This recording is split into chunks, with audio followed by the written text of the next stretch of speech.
Hello YouTube, hello TikTok, hello Facebook, welcome to my channel, Bigatno here, and welcome to my vlog. And right now, meron ako nakita ngayon, cursed abandoned building sa Thailand. Tara nga, si Jasklin to, idol natin, isa sa mga idol legit na paranormal researcher or paranormal investigator, vlogger.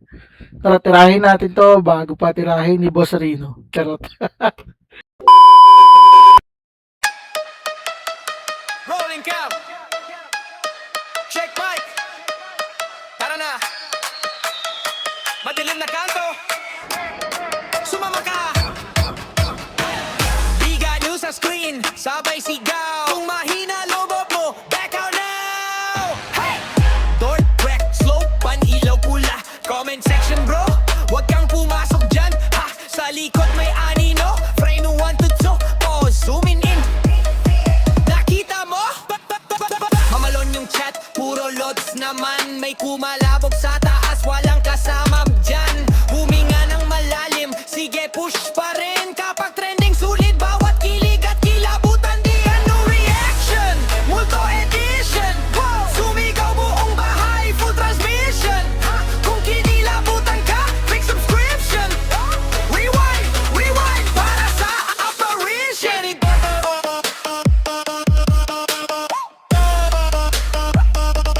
Bigyan no reaction.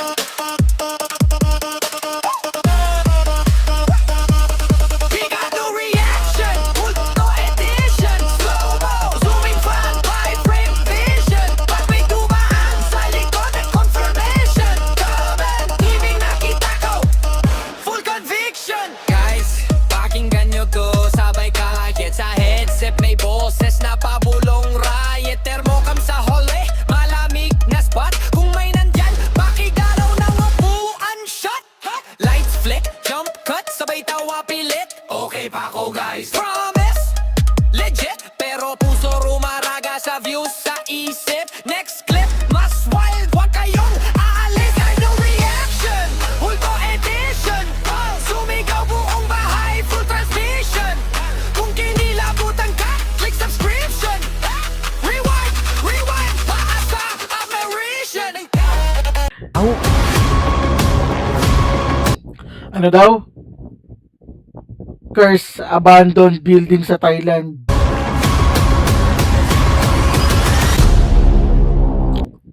Di pa naman ganun ka-creepy kasi umaga eh. Creepy siguro yan pag gabi. Taong 2004 nang itinayo ang mga establishmentong ito. Pero ilang buwan lang ang nakalipas ay bigla na lang itong inabandona. Ayon sa Bakit kaya? mga lokal dito, minalas ang mga establishmento dahil ang lokasyon kung saan ito inilagay ay sa paanan ng sagradong bundok na pinamamahayan daw ng mga elemento. At dahil dekada na simula ng inabandona ito, lumaganap na ang kwento-kwento tungkol sa mga Parang bago pa yung mga CR oh. elemento at espiritu na naninirahan dito. From Bangkok, kailangan namin bumiyahe ng 5 oras papunta sa lokasyon. So, dito na yung abandoned na KFC. Ito ang mga abandoned gas station, abandoned 7-Eleven. Tara, explore na natin to. Una naming inikot ang drive-thru nila. So, andito tayo. Eto si Jasklin, kahit kung saan na ito nakakapunta eh, no? Di lang sa Pilipinas eh. Malupit eh. Tayo ngayon guys sa drive-thru nila. Dito pa lang sa drive-thru, bakas na ang pagkaluma niya. So, ito yung sa order oh. Wala na, basag na. Anong fast food to? Grabing laki guys. Pero ang mga ilaw nito, kumpleto pa at walang kumukuha. Tsaka yung ilaw, hindi pa siya Kaya ka walang nagnanakaw. pera. Nagikot kami Kung sa Pilipinas yan, nanakaw na yan. para maghanap ng daan Okay, papasok. there are over 15,000 KFC! KFC restaurant in over 100 countries worldwide. Grabe, dami. So, 15,000 yung KFC restaurant. 14,999 na lang guys kasi ito abandoned na siya. Check natin baka dito may daanan. May nakita KFC pala to. kaming pintuan dito sa likod kaya sinubukan namin kung bukas. Check natin guys kung bukas to. At nang sinubukan kong buksan to, kaya umikot Sarado. kami sa kabila, baka sakaling may ibang daanan. Grabing lawak dito guys. Yan yung background niya. Nakasarado din ang daanan sa kitchen area nila. Tapos ito, yung lock niya. Dito pa yung doorbell guys. Wala na, hindi na gumagana. May nakita kaming hagdan dito pero pati ito nakakandado. Okay sana makakip Lahat nakakandado, hindi nyo ma-explore yan. tayo dyan ano. May daanan sa taas. Check pa natin sa kabila kasi baka may iba pang daan. Chinek namin ang bintana baka pwedeng Ano daanan. pwede dumaan. Wala na rin, lock na rin guys. Check natin sa harap baka pwede doon. Pagdating dito sa harap nakita namin to. Merong mga planggana dito lang sa harap ng entrance. Tapos ito lock na rin siya guys. Yan oh. Pero pati dito nakasarado na rin. Kaya lumipat muna Hindi nyo nga ma-explore yan, nakalock na eh. Hindi tulad dito sa Pilipinas, kung sa Pilipinas kayo nagaganyan tapos ganyan sa Pilipinas. Ano yan, na-explore nyo yan.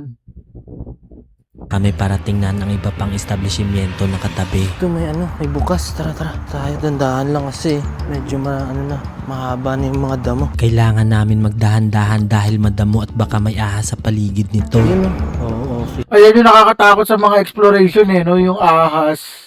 Hindi naman actually nakakatakot yung otlums eh. Nakakatakot yung ahas. Siguro yan. May natagpuan kaming mga container van dito sa likod. Dito, ano kaya ito? Yung container oh. Mga lumang shop or baka ito yung toilet nila. Pumasok kami para tingnan anong meron sa loob. Mga maliliit na shop siguro to. Pero bigla kaming napatigil na makita namin to. Ano yan? Parang ang creepy ah. Isang Buhok. tumpok ng buhok na nilalangaw. Ay, yung gano'n. Yung buhok. Hinayaan lang namin at dumiretso lang kami Bigay mo ka kaya kay Boss Rino yun. Charot. sa pag-iikot dito. Ito, yun merong sako. Tsaka dito may malaking tarpaulin. Siguro signage to dito. Ito may sako guys. May mga naiwang sako dito, kaya tiningnan ko kung anong meron sa loob. Mga ano, siguro mga ano yan. Yung puno, mga naputol-putol na ano. Kasi ito. Chinek din namin ang opisina nila. Oh my gosh. Ganda nito. Ay, ito si... Aray. Aw. Daming langgam. Naiwan pa dito sa loob ang mga iba't ibang papeles at dokumento nila at nakakapagtaka bakit bigla na lang itong inabandona. So, check natin sa likod. Baka merong hagdan or pwedeng madaanan doon. Kasi dito, sarado na to eh. Tapos ito, nilagyan na nila ng yero. So, hindi na siya nabubuksan. Yan o, nakalock siya guys. Kasi merong nakaharang eh. Chinek din namin kung merong madadaanan sa likod. Sa likod, wala na rin. Pero pati dito, sinarado. Grabe, nayakaan na lang dito. Kaya nabandon na to. Ang dami namang dumadaan na kotse. Yan, kung makikita nyo dyan guys. Oh. Marami namang dumadaan pero inabandon na lang siya bigla. Dumiretso na kami sa harap para tingnan ang iba pang establishmento dito. Dito guys, may bangko guys. Yan o, K-Bank. Pati ang bangko nila dito, sarado na at sira-sira na rin ang mga gamit sa loob. Ito, mga shops to, coffee shops, bangko. Dito naman, gasoline station. Dun sa kabila, 7-Eleven. Parang NLEX. Dito, KFC. Sa tabi nito natagpuan namin ang isang abandonadong restaurant. Oo, mga disenyo ng Thai. Dito pa. Sobrang lawak nito at ang mga sahig mukha pa ring bago. Tapos dito siguro yung mga pagkain. Iniiwang pang ano. Kala ko one bat eh. Bakas na rin ang kalumaan ng ibang gamit dito at may mga nakasabit na iba't ibang larawan na kakaiba. Pagpasok sa loob nakita din namin ang kitchen area nila. Ito yung mga lababo tsaka mga drawer. May mga naiwan pang ano dito. Ay, mga kisame. Nalaglag na rin. At nagsilaglagan na rin ang mga kisame. Nalaglag na pala. Wala nang pundasyon eh. Dito yung mga customers. Kasi makikita nyo dyan, no, sobrang lapad niya. No? Tapos nandun yung cashier. Pero dito wala na. Yung kisame niya na nagsilaglagan. No? Binuksan ko ang mga drawer para tingnan kung may laman pa sa loob. Oh my gosh. Ito yung king nila eh. Diba? Ano ibig sabihin nito? 光速书上红 magazine. Naiwan pa dito ang mga magazine nila. Okay pa siya, wala pa siyang sira. Yung kisame lang yung may sira. Pero ito, yung mga wall tsaka yung tiles niya, okay pa. Diyan, ano laman? Ito medyo na-stuck na siya. Wala Puro ano. ang laman. Kaso nga lang, pangit ng amoy. May naamoy kaming kakaiba sa isang to, kaya tiningnan namin anong meron sa loob. At pagbukas ko, ito ang tumambad sa amin.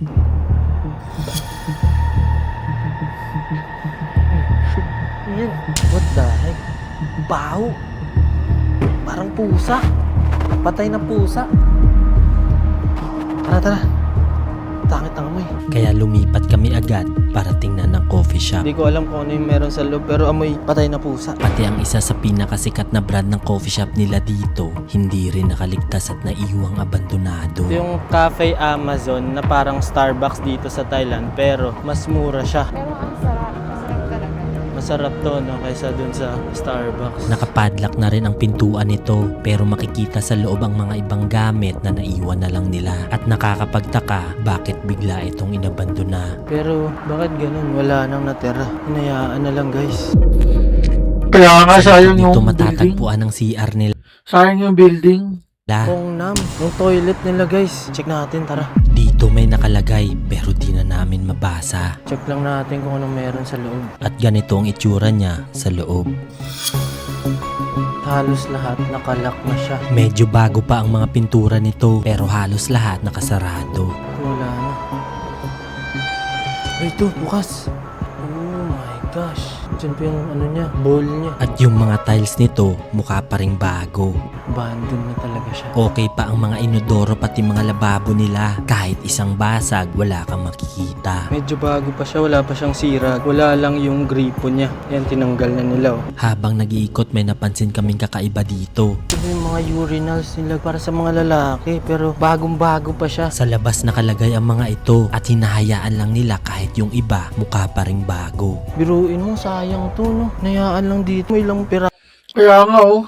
piraso yan no. Sobrang dami. Yung iba bago pa. Parang hindi pa ata nagamit yung iba oh. Sa kabila matatagpuan din ang palikuran ng mga babae. Dito mas madami ang mga nakasaradong cubicle. Puro na rin nakapula dito. Iba yung toilet dito. Yun, Squat position. squat position. Usually siguro ganun dito. Pero yung iba, lock na siya. Sobrang dami niya no. Nakasarado na lahat. Paglabas namin may nakita kaming isa pang establishmento. Dito naiwan pa ang mga pipe at sprinklers nila. Sa mga pag nasunog, yan din siguro yun. Sprinkler. Ang mga sprinklers guys. Lahat na makikita mo dito tulad ng gasolinahan at convenience store na ito ay abandonado na. Wala talaga oh. Wala kang makikitang tao dito. Kasing kami lang yung tao dito guys. Tapos dinadaanan naman siya. Bakit siya inabandona? Kasi ang dami namang dumadaan eh. Mapapaisip ka talaga bakit ito nagsara dahil imposibleng walang ni isang customer ang pupunta dito. So approaching tayo May CCTV pa oh. sa 7-Eleven, makikita mo na agad yung mga lumang CCTV nila. Yan, hinayaan na lang dito. Dito pa lang sa labas makikita mo na marami pa silang gamit na naiwan sa loob. Yan pa yung mga shelves nila oh. Yung mga presyo na iwan pa dito. Wala nang natira. May mga naiwan pang mga lagyanan ng mga ready to eat food. Pinuntahan namin ang entrance para tingnan baka sakaling bukas. Yun guys, may isa pa dong CCTV oh. Pero wala na siya, naka-off na. Kaso kinandado na nila dito kasi sira na siguro yung lock nito. Nakakandado na rin dito pero meron itong maliit na uwang kaya sinubukan kong ipasok ang camera. Hindi ko nga siya yung kamay ko. At ito na ngayon ang itsura niya dito sa loob. Mga shelves, yung para sa mga gamot, nandyan pa. Tapos ito, mga pagkain. Sobrang dami pang naiwan dito. Pati monitor at kahera nila andito pa. Kaya nga may cashier pa oh. Pensya na kayo kasi yan lang yung kaya ng camera natin guys. I hope na-appreciate nyo yung mga ginagawa namin dito. Kung na-appreciate nyo yung mga ganitong content guys, please do subscribe para marami pa tayong mapuntahan na kagaya nito. Sunod naming pinuntahan ng abandonadong gasolinahan sa gitna. Grabing lawak talaga.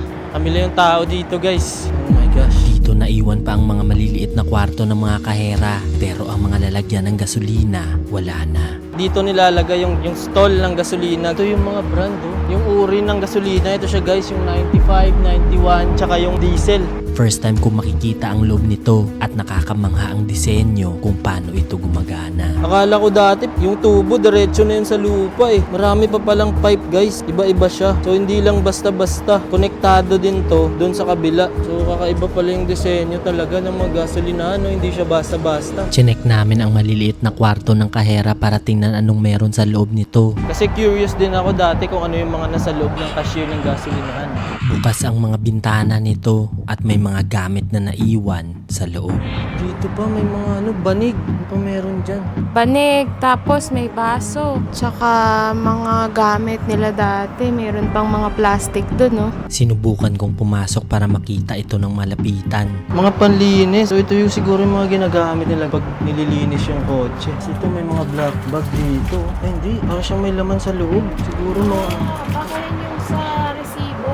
Oo. Naiwan pa dito ang para sa mga resibo nila at halatang bago pa dahil hindi pa nabubuksan. Kasi ito, yung mga sirang lalagyanan pag nagbabayad, andyan pa. Tapos dito yan, oh. So ganyan pala pag nagpapagas. Grabe ito, ganito lang siya kaliit dito sa loob, guys. Oh. Hindi siya ganun kalapad. Tapos ito, dito pag nagbabayad, oh. Diba? Tapos tinataas to. Dito sa kabila nakabukas din ang pinto. Ano? Dito wala na rin. Pero pangit ng amoy, guys. Sira-sira na rin siya. Parang amoy bulad dito. Andito pa ang mga ibang gamit sa pagpapagasolina. Nilalagay nila to sa harap, tapos ilalagay nila kung anong gas yung papagas mo. So yan, ganyan siya. Dito pa yung mga main switch, oh. Dito pala siya. Makikita dito ang iba't ibang klase ng switch pag nagkakarga sila ng gasolina. Yan, oh, may C20, oh. C16. Tapang talaga nito ni Clint eh, no? Ito, meron pa dito mga switch, guys. Wala to sa kabila, eh. Dito meron. Ganito pala siya. Madami siyang switch pala. Hindi lang basta-basta yung operation pala sa mga gasoline station. Sa likod nito may natagpuan kaming isang tindahan. Mga pasalubong siguro, no? Kaso lang ito, parang umalingasaw yung amoy niya, medyo malansa. Pero yung mga ilaw niya, guys, nandun pa. Grabe, sayang to, no? At habang nagvi-video, may napansin kami dito. Parang may mancha ng dugo. Oh my God. Diba? Baka may pinatay dyan. What the heck? Mga pulang mancha na nagkalat sa mesa. Kaya pala ang lansa. Medyo masangsang ang amoy nito, kaya umalis na kami agad bago pa sumapit ang dilim. Ano man ang misteryong bumabalot sa lugar na ito, Ang creepy, ano? isa lang ang mensaheng nais nitong iparating. Mahirap kalaban ang kalikasan. This year, I'm trying to reach 1 million subscribers and sana isa ka sa susuporta. Meron pa bang part 2 to? Hanapin nga natin. Parang wala naman.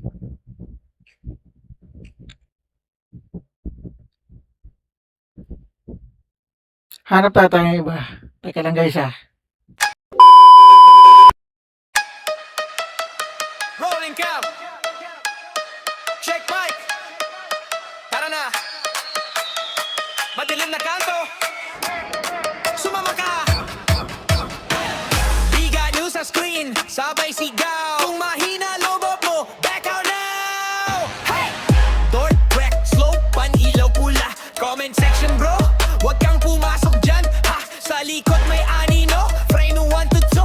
Pause. Zooming in. Nakita mo? Mamalon yung chat, puro lods naman. May kumalabog sa taas, walang kasama dyan. Huminga ng malalim, sige push pa rin. Kapag trending sulit, bawat kilig at kilabutan. Di ano reaction, multo edition. Wow! Sumigaw buong bahay, full transmission. Ha? Kung kinilabutan ka, click subscription. Rewind, rewind, para sa apparition.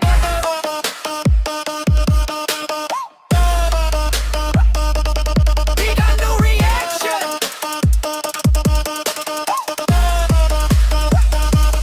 Big ano reaction. Multo edition. Slow-mo, zooming fan, 5-frame vision. Pag may dumaan sa likod at confirmation. Comment, ibig nakita ko, full conviction. Guys, pakinggan nyo to, sabay kakakit sa headset. May boses na pabulong riot. Thermocam sa hole, malamig na spot. Kung may nandyan, pakigalaw ng upuan shot.